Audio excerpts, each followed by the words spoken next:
Arkadaşlar Danone Suplex değil bu. Markasını unuttuğum bir Danone'yi dondurdum, hani içinden çubuk kap falan çıkıyor ya. Ben kabına koymadım. Şimdi tadına bakacağız.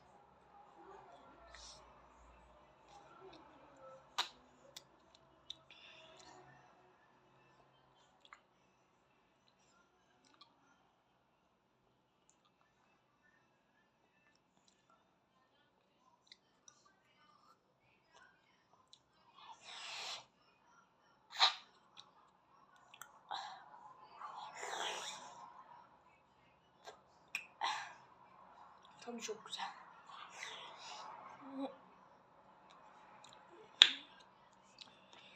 10 üzerinden 10 veririm.